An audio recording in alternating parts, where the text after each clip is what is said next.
Hello everyone and welcome back to my channel. So today I'm going to be filming our August 2021 monthly budget closeout. Ooh, this was a doozy of a month. I feel like August is typically a pretty high spend month for us. We have a lot going on and the summer months this year have just completely killed my budget. I think part of the reason that it feels that way is because in 2020, we really didn't do much over the summer because of, COVID being like a new thing still and just kind of not knowing and all of that stuff and not being able to be vaccinated and all those things. So this year has felt especially spendy. So I am excited and a little nervous to go over this budget closeout, but it's okay. I did also just want to reflect on the month in a positive way. My son turned 7 years old this month, which is completely crazy. I feel like this past 7 years have gone by so fast. I know if you have kids, you can relate. The days are long, but the years are short. And that is just perfectly sums up motherhood in my opinion, because some of the days are very long, but the years are most certainly short. So we definitely had a great month. We were able to celebrate his birthday. We were able to celebrate, the closing of the summer and him going back to school. And my daughter will be starting a preschool program next week. So I'm really excited for her. And I think it'll be great for her to get into school as well. It was overall a great month. However, we did have a couple of things happen. If you've been following my channel and my Instagram for the last month, I'm sure you've heard about them multiple times. We lost power for 2 days. We had to use our emergency fund for that because we had to replace a significant amount of our food because we didn't have a generator, and we lost a lot of food from that. And I also threw out my back, which was especially hard because I'm also pregnant. So there is not much that you can take when you're pregnant and you have an injury. So it was kind of a tough month, kind of an awesome month. I'm just going to choose to focus on the good, but that is a long story short for our budget was struggling a little this month. So we're just going to go over it. We're going to talk it over. I want you guys to know that I'm always honest in these videos. And I know that a lot of people think that, we have our stuff under control all the time and our budget is always great. And that's just not the case. If you've watched a lot of my budget closeout videos, we almost every month have areas where we went over budget. And just the most important thing is to always do a budget closeout, because obviously you need to reconcile, and also just use it as a reflection point on how you can improve in the future. So that is something that I'm trying to focus on this month. So let's just get into the numbers, as I feel like I am kind of avoiding this. So our W-2 income, we budgeted $7,000. Our actual was $7,000. So we did not have any additional W-2 income this month. If you've watched these videos in the past, my husband has a little bit more of a variable income. So sometimes he is able to get bonuses, sometimes he isn't. So it kind of just depends on the month. And he did not get any additional this month. So that is okay. We budgeted for $7,000 and that is what we received.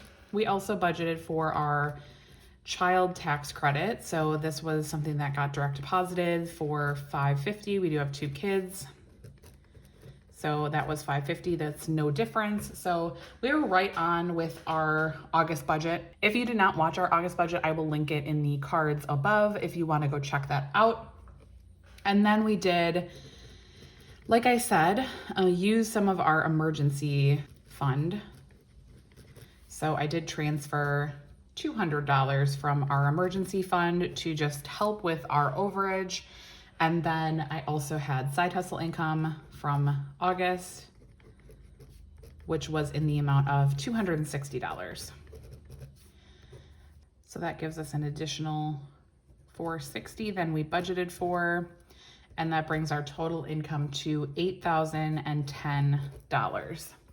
So let's see how we spent this money, because we certainly spent it. Let me just tell you that right off the bat. So I'm just going to start with our fixed expenses. So we did have our mortgage, which was $1,284.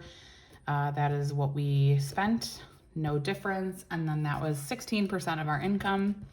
Then we had our cell phones, which was at $140, and we paid $140. So I did a poll on my Instagram regarding Mint Mobile, because I know a lot of my followers on Instagram use Mint Mobile. And so I wanted to get people's opinions because I was thinking about possibly switching myself over. And I feel like it almost made it worse, like made my indecision worse, because I think it ended up being like 17 people said that they were glad they switched, but then like 8 people said they weren't. And then I got a lot of messages that were very like just concerning to me, because it was like some people had really bad service issues. Some people had lost their phone numbers in the transition, and that was like troublesome to me because I have had my phone number for a long time and I would be very upset if I lost my phone number. And yeah, it was kind of like a mixed bag, I felt like, with like people's experiences. And then I talked to somebody who said like if you live in more of a rural area that it probably wouldn't be good for you. And I do live in more of a rural area. I live about like 25 minutes away from our nearest like large city. So as of now, I'm not switching. That is kind of where I landed on that. I know a lot of people love it and that's awesome, but I just don't know that I have it in me to deal with that right now with all the other things that are going on in our lives right now. I don't think that I can handle a cell phone transition at this point. So I have kind of tabled it and decided that I will just think about it next year. So that is where we're at with that. I did want to mention it because it is a comment that I get a lot, like, oh, you could save on your cell phones. And like, I know we could, but my husband and I both are very, very heavy cell phone users. I not only use my cell phone for personal, but I also use it for my business Instagram and this channel I use it for. So it's like, I rely on it a lot, and my husband relies on his phone for work as well. So it's just not an area that I want to cut back in right now, to be honest. So that's where we're at with that. Netflix was 15, Peloton 41, internet 60. So those all were normal. And then we had our back to school.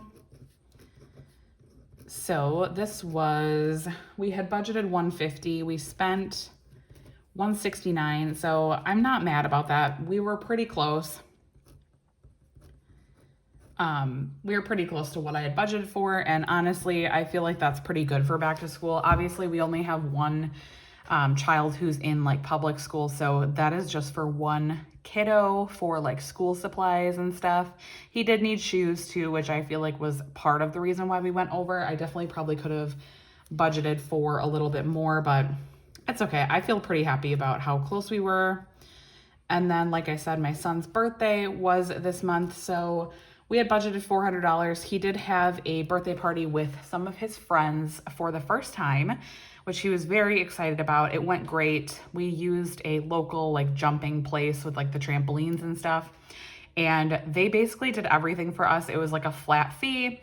We paid the flat fee and then they like did the food and everything else. We just had to bring a cake. So it was honestly a very seamless party. It was probably one of the most stress-free parties for me because I didn't really have to do anything.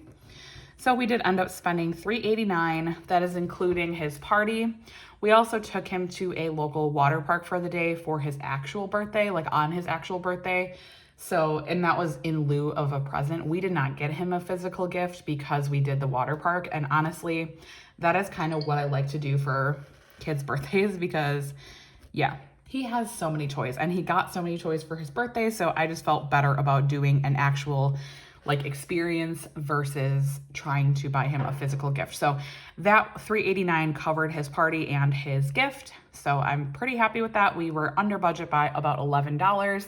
I am super happy with how I budgeted for that. And I kind of knew ahead of time how much everything would cost. So I definitely am happy with that.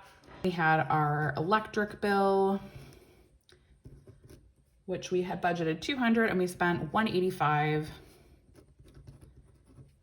And that was a difference of $15 in our favor. So that was great. And that was 2.3% of our income. And then we had our spending. So my husband and I both get personal spending money every single month. We budgeted $100. We spent $100. That just gets deposited into our personal checking accounts and we can use it on whatever we like. That is money we don't track or anything. And I highly recommend if you are budgeting or, you know, if you're new to budgeting and you kind of don't want to do that category, because I know for a long time I had hesitated to have a personal spending because I was like, No, I have so much debt, like I don't feel comfortable giving myself spending money. But the reality is you're going to spend money, and it's just better to have it in the budget and just accept that you're allowed to have spending money. I don't care what your situation is. You deserve to have a little bit of money that you can spend on what you want. So treat yourself with a little bit of personal spending money. So then we had gas, which we've been budgeting $125 and we spent $116. That was great. Super happy with how we've been doing on our gas category lately. That has been a category that we bumped up a little bit, but gas prices have just been kind of sky high lately. So it's kind of inevitable, I feel like, for everyone that eventually we're gonna have to raise. And groceries, ugh. Okay, so we had budgeted $500 and I was so pumped up for this month because I was like, this is the month. Like, we're gonna be under budget in groceries. We're gonna be under budget in dining out. I was like starting the month strong. I even did like a no spend month, which actually I feel like I did really good on the no spend month, but I kind of fell off because just the way that the month went. A series of unfortunate events, basically. So we budgeted $500. We spent $638. So, you know, a big chunk of this was replenishing some of the food that we lost during our power outage. So I can't say that I'm like that mad about it because obviously it was a necessity and we did pull from our emergency fund for it. So that definitely helped us cover some of that. We didn't even replace all of the food though of what we had actually lost. So I basically replaced what we needed to replace. And so, yeah, I feel like September might be a little bit more challenging on our food budget, but I'm really determined to try to stay in our food budget. And, you know, in reality, we might have to bump up our food budget in the next couple of months because grocery prices, like gas prices, are going kind of crazy right now. So we will kind of just watch out for this. Obviously, this was an abnormal month. We had something, you know, we had an emergency happen, and that does not happen every single month. So we will just keep an eye on this category. Then we have our MISC category, which is kind of just a catch-all category for anything that doesn't fit in any of the other categories. And that we spent $216. So we did go a little bit over in that category. You know, I'm not mad about it. I feel like any like $20 over budget and under, I feel like isn't a huge deal. It's pretty close. You know, we're not perfect. I don't sit down and like track every single cent and try to make sure that I'm on a budget 100%. You know, like we live life and sometimes we overspend a little bit and that's okay. And then dining out was another category that was affected by our power being out. So we had budgeted $200 and we spent $265. So I'm actually pretty happy with this because we had to go out to eat for almost 2 days because we had no power. I had no way to cook. We, honest to God, just needed to get out of the house because there was nothing to do. And like for dinner, especially, like we had to go out to like a sit down restaurant because we didn't have power. We, you know, if we had brought it home, we would have been like sitting in the dark or the candlelight, you know? So it's like we had to go out. And I feel like we rebounded from it pretty well and we didn't eat out as much the rest of the month to kind of compensate. Obviously, we did go over.